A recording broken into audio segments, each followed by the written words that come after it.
Good morning, everyone. Welcome back to the Research Culture and Practice Forum. It's fantastic to see so many of you here. There's lots of people still joining, I think, but we can make a start, I think.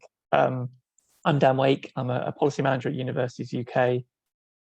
My work at UK covers several areas in relation to research policy, so funding, culture, impact and collaboration.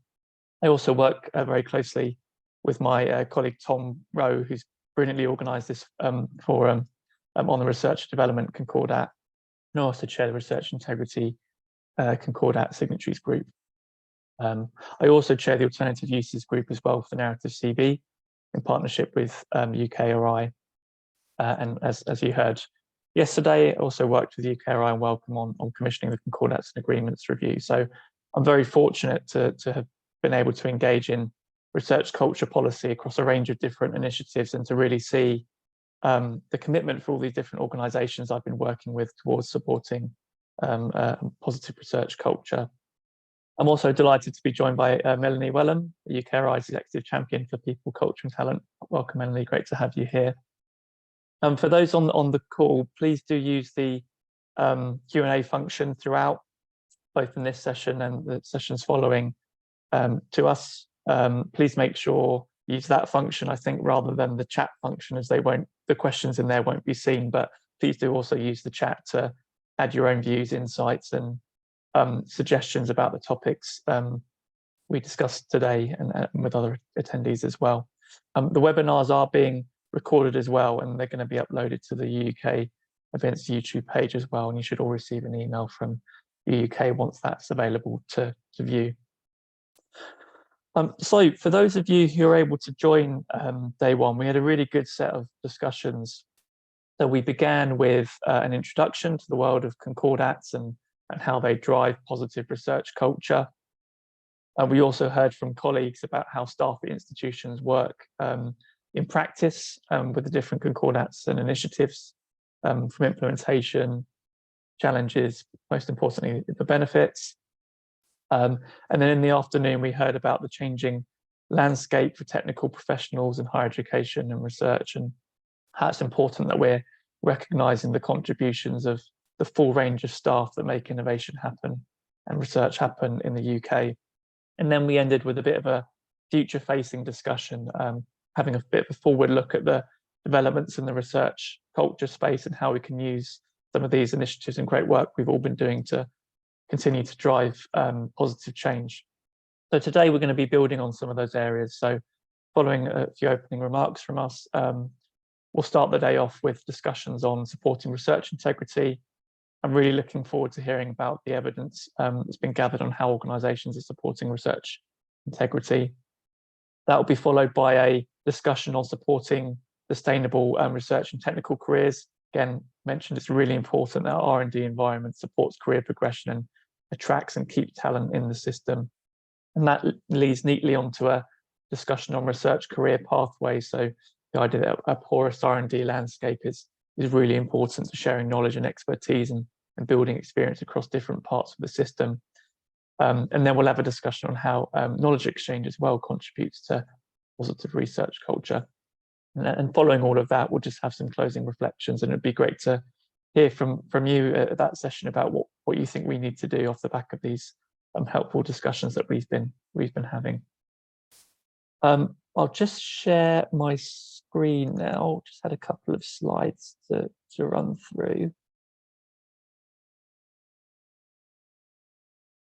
Hopefully you can see that all okay. Fingers crossed.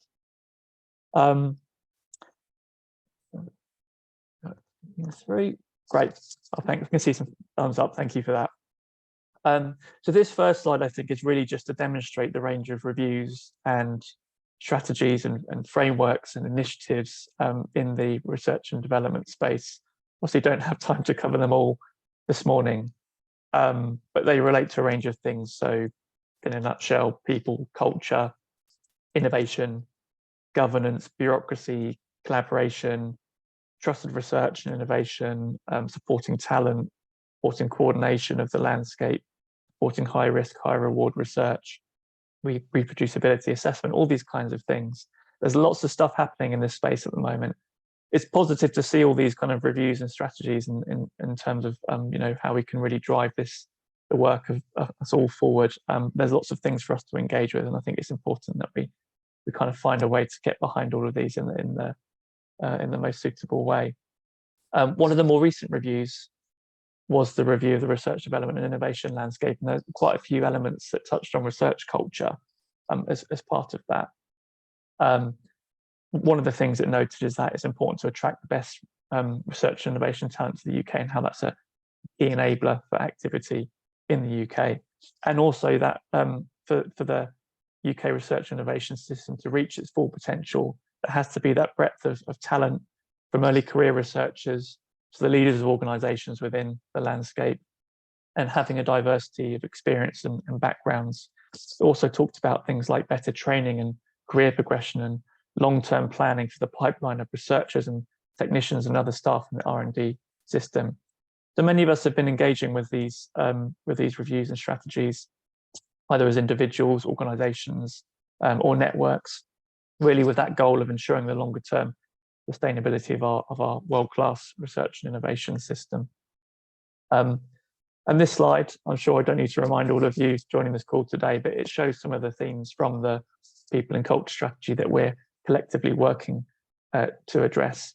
Again, I won't run through all of them now, but one of the targets in the strategy was that we need to grow by 2030 the workforce. We need another 150,000 in the system, and so in order to attract and retain this talent, the right culture is really important for that. So we need to have enticing and stable R&D careers for the widest possible range of potential researchers and technicians and others in the landscape. Like any workforce, researchers, academic researchers, technicians, others all come from a range of backgrounds and have a varied experience of their work and workplace, and it's really important that we recognise that. I think VITA's 2021 Culture, Employment and Development in Academic Research survey, the CEDAR survey, said that 18% of research staff working in universities have experience working in other sectors. But as we're talking about the prosperity of the landscape, what can we do to kind of build on that further? I included this slide in my presentation yesterday, but I thought it'd be helpful just to include this again in here to think about some of the mechanisms that we have in the landscape for driving forward research culture. I mean, this covers some of the research concordats and initiatives that exist in the landscape. There are themes around research conduct and working practices. A large number of initiatives kind of operate in that space. There are also some around staff development, be it support or recognition or progression. There's also some around assessment and evaluation as well, and how we can make improvements to that. And then also around equality, diversity and inclusion. So these kind of all work across the landscape. And as we've been talking yesterday about the Concordats and Agreements review, one of the things we'll be thinking about is how we can make sure that we are all aligned in our work. And these aren't all the initiatives. I think they just provide an example of some of the mechanisms that exist. And some of the things that have come through about why these sorts of things can be helpful. Firstly, kind of focuses the attention of leadership on important issues in the culture space and those facing the research sector. They can help to inform organisational strategy around research culture, help provide good practice and share learning, help to break down silos as well, and provide a bit of a mandate for action on these issues. But it's not just these initiatives. We heard yesterday about a range of networks and groups that the community have developed to discuss challenges in the landscape, both within institutions in terms of networks within the organisations, but also as a joint endeavour as well. And it's really important that we kind of share those networks and work together on those. One example that I mentioned at the start is the Alternative Uses Group of the Narrative CV, and that was referenced in the People and Culture Strategy, and we do that in partnership with UKRI. So that group comprises domestic and international universities and takes a look at the alternative applications of the narrative CV in the assessment of people. So, for example, in hiring and promotion. We've developed lots of resources on that as a group and exploring how work in this space might continue. But it's a really good example of of the sector coming together to produce resources and guidance in this space, and want to continue some of that work. There's also been some really good examples of implementation as well. I've just highlighted a few things here. The way in which we can gather information on implementation is in part through the annual reporting processes of some of these concordats and initiatives. But we've seen through some of the things that the organisations have been doing. I've highlighted a few things here. Firstly, around improving governance policies and processes, so thinking about developing new roles and groups, new frameworks, undertaking regular reviews, examples of how different parts of the sector have been networking with each other, even building research culture roadmaps within the organisations as well, and work to achieve that leadership buy-in. We've also seen some really positive examples of communications and awareness raising, be it developing web pages, resources, one-stop shops, creating that open dialogue within organisations. And then also around monitoring and evaluation as well, be it pulse surveys or creating roundtable discussions, having focus groups, setting up platforms within organisations to make sure there's this continuous discussion about these issues relating to research culture. Really good examples of practice, and I think later on throughout the day we'll be covering some more of those, for example, in the research integrity concordat. So what are some of the things I think that we can maybe do to further support research culture and practice? I mean, as I say, firstly, there's been lots of really positive examples of the research community working together on implementing the strategy.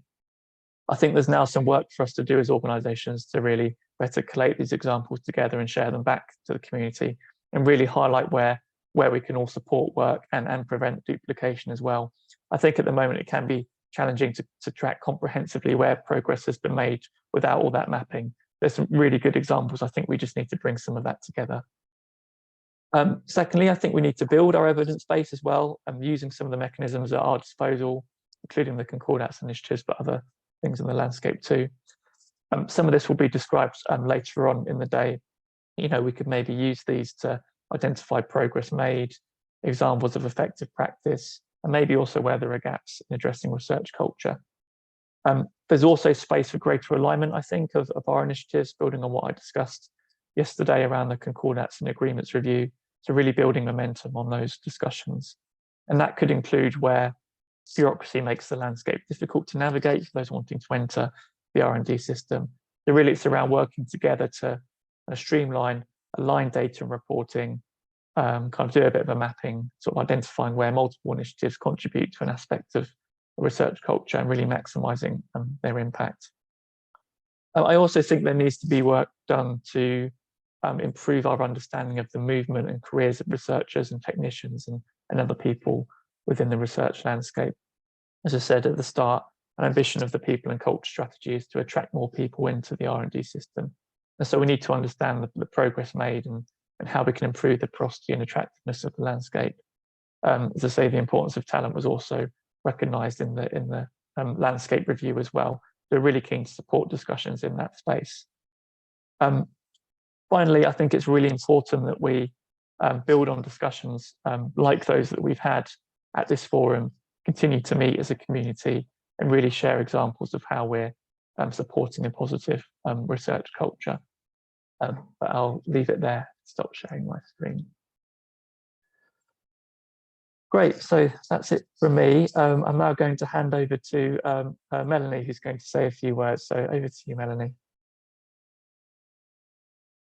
Thanks very much, Dan, and hopefully everyone can see my screen that I've shared there. And really great introduction there, and I think I will build on a lot of what Dan has already sort of introduced, and obviously recognising you already had some quite detailed discussions around a number of different things.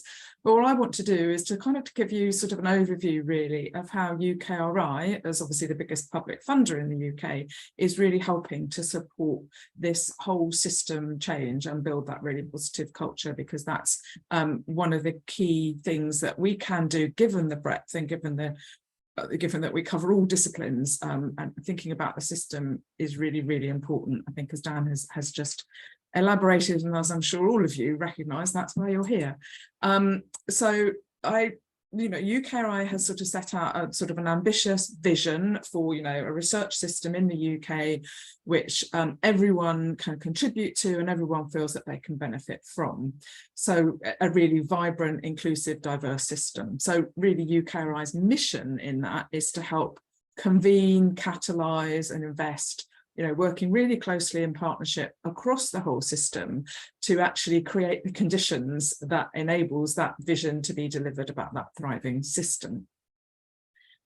We published our first 5-year strategy in March last year, which is underpinned by 4 guiding principles, which include diversity, connectivity, resilience and engagement. And they kind of underpin everything that we want to do and the ways in which we will actually work. And they relate to then the 6 objectives that we actually set out in the strategy. And supporting people, culture and talent is one of those key objectives. And as Dan has said, I've been the executive champion for this area and really oversee the portfolio of activities. And it is a complex portfolio. There are many different activities. I'm going to give you a sort of a vision or a pictorial representation of how we're thinking about that portfolio, because it can seem quite overwhelming and many of these things are interrelated and we have to think about these things holistically, thinking about the connections between things. The important thing is that really our approach to people, culture and talent, given that people are at the core of the research and innovation system, it really embedded across all of our objectives and across all of our principles for change and priorities, so that it really is very underpinning. But within that particular area around people and careers, kind of 3 areas are really in focus for us. Thinking about how we can ensure that we are seen as a top destination for talent. We know talent is globally mobile, but we want to be able to attract and retain and sustain people and teams in the broadest sense in the UK, but recognising that actually porosity is really important across that, as has already been mentioned. How can we develop that really skilled, broad workforce that we actually need for the future, as set out in the R&D People and Culture Strategy, as Dan has really mentioned? We need to bring in people into the system who may not traditionally have seen themselves as being part of the system, and support that movement and that porosity and value and reward that. I think that's really important. And the third area is thinking about research culture and how we can really support system change towards that more supportive environment that people are excited about joining, want to be retained, want to stay in, and want to attract others as well. So that's our sort of 3 focus areas, but as I said, really embeds a lot of what we do. And I don't have very long, but I just sort of want to give you a bit of a sense of where UKRI is on this, and we're really very much adopting that portfolio approach. If you're going to change the system, you have to think about this in a holistic way. But to help us manage that, we're sort of thinking about some of the outcomes that we want to actually deliver, and these are reflective of the areas that were in the People and Culture Strategy, so around talented people, inspiring engagement, frameworks to encourage positive behaviours and shared values. And within kind of the speech bubbles around those sort of 4 outcome areas are some of the specific activities that we're working in partnership with others across the system, several of which the initiatives Dan has mentioned already. So, for example, within Talented People, our work on Global Talent Visa is helping to attract people and make it easier for people to come to the UK. The New Deal for Postgraduate Research is something that we're working quite intensely with colleagues on. In terms of inspiring engagement, how we support youth engagement through long-term support of the STEM Ambassadors Programme, citizen science programmes as well, and broader public engagement and stakeholder engagement. Frameworks for those to encourage and support those positive behaviours. We've already heard about the resume, the narrative CV, the resume for research and innovation, and we've recently commissioned some work to do an end-to-end review of peer review, which is actually we have a draft report which is actually really bringing together the evidence for for different ways of supporting peer review, different experiments that have been carried out, looking at sort of the evidence around that. And shared value is also really important. So here, our EDI strategy and support for the Forum for Tackling Bullying and Harassment are examples. But these are not exhaustive, there are examples, and neither do they actually show how interconnected some of these things actually are. So I think it's really important to keep that and bear that in mind. And I think we all recognise the need to work collectively to deliver this change. And I think the Concordats that you've obviously had a deep dive into some of those, and you're going to be looking at them more, are really important. And UKRI has been pleased to partner with Universities UK and Wellcome Trust doing that piece of work at looking at the Concordats and how they can come together. And I think we always are seeking to make sure that the actions that we're taking and the interventions that we might make are really very much aligned to those agreements and Concordats to which we're a signatory. And this year we actually brought together our action plans for both the technician commitment and for the Concordat for the development of researchers, because it actually made sense to think about these things together, and we published that action plan just recently. In terms of the frameworks for positive behaviours, we've done quite a lot of work on the resume, on the narrative CV, the resume for research and innovation. We've been working internationally with that. We've been looking at alternative uses. Diane has mentioned that. And we have piloted looking at this, and we've taken on board sort of the feedback around that, providing guidance and guidelines. It always strikes me as slightly bizarre that, given that we're supporting people who are at the forefront of research, that actually there's sometimes quite a lot of concern about change in the system. So changing and adopting, I think the narrative CV has been one of those things that we've had to work quite closely with the community to support that adoption. But experience that we've had, I'm exec chair of BBSRC, has demonstrated that actually this is really welcomed, and I think people appreciate the opportunity to talk much more broadly about their contributions. Another very active programme, which is being led by Research England, is looking at the Future Research Assessment programme, because we recognise that the REF is a key driver for patterns of behaviour and different responses. So how can we ensure that in the future the REF is actually supporting that broader system change as well? Creating an inclusive and collaborative environment is really important. And I was really pleased that in March this year, we were able to publish the first edition of our Equality, Diversity and Inclusion Strategy. It's a high-level framework document which focuses on UKRI's role as a leader, investor, partner, and also as an employer, both of head office staff, but also of research delivery staff in our facilities and institutes. And this is also supported by each research council having their own action plan, because the characteristics of our own disciplines vary. And so the interventions, there may be some that will be across the research system, but there will be others that we need that are more specific to particular disciplines to support the diversity and inclusion in those disciplines. And our first edition really responded to the feedback that we received through the consultation that we actually had. So we really appreciated people taking the time to input into that. And I've already mentioned the Forum for Tackling Bullying and Harassment as well. Again, really important forum, working together with partners, both from the UK and overseas, to understand how we can actually support system change in this really important area. But our whilst we are UK research and innovation, we look to work internationally as well and look to influence others and work with others and learn from others as well. So I've been lucky to be on the governing board for Science Europe over the last 3.5 years. And UKRI is one of the partners for Science Europe, and we've worked very closely with them on their research culture strategic priority area, being one of the co-chairs of the research culture group. And that's led to the development of a position statement and underpinning frameworks, which looks across the entirety of European scientific agendas and also influences global agendas.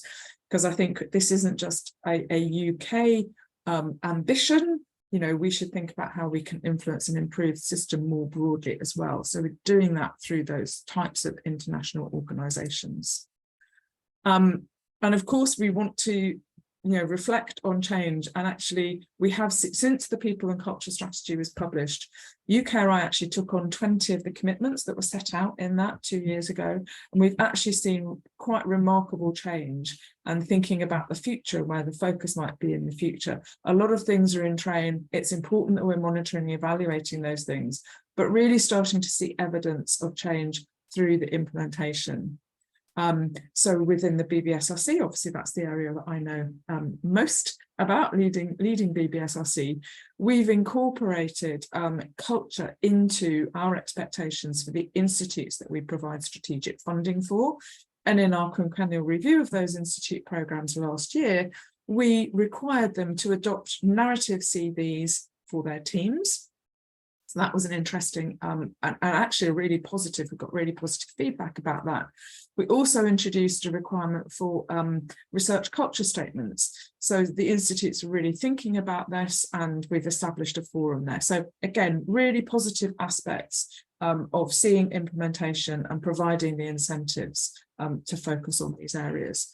And I was really impressed at a visit that we had last summer to the University of Glasgow and how they have embedded research culture into their overall strategy, and a few details sort of demonstrated here. And I think by showing this leadership and showing how this is actually really important for the organisation, I think is really going to help embed that.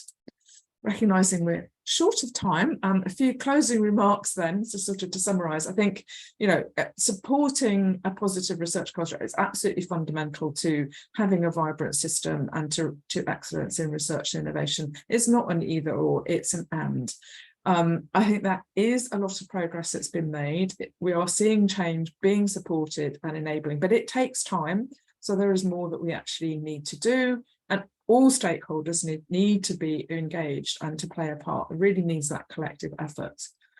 In terms of sort of future areas of focus that we're thinking around, it's sort of thinking about how we're supporting that career path diversity. That's going to be really important to attract sufficient people into the system, as Dan's talked about. Taking forward the work, which is a long-term piece of work on the New Deal for postgraduate research.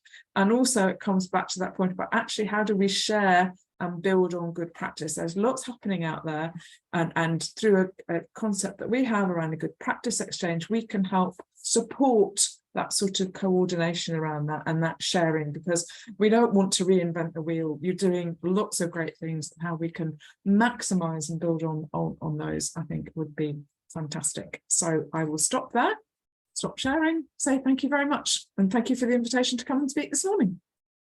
Fantastic. Thank you very much, Melanie. Really helpful overview of the work that UKRI are doing around people, culture and talent. We have a little bit of time for one or two questions.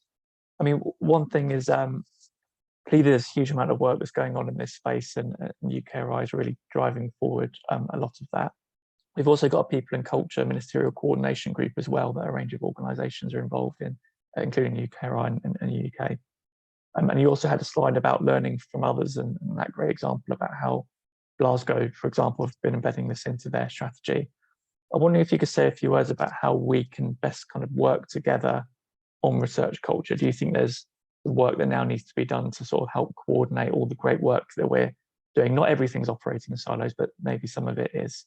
You mentioned the good practice exchange being one such example of how we might do that, but I was just wondering if you had any thoughts about how we might be able to bring some of this and work together.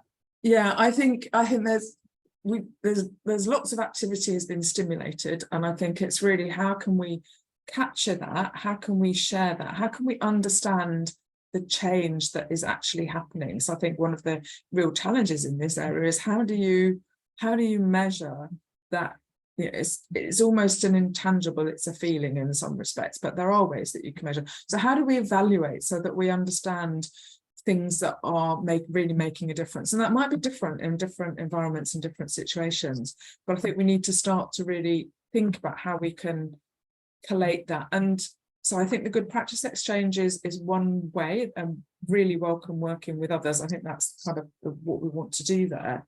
But I think it's also, you know, is there further research on research that we need to do, and research culture in this space? That's another whole sort of opportunity, I would say.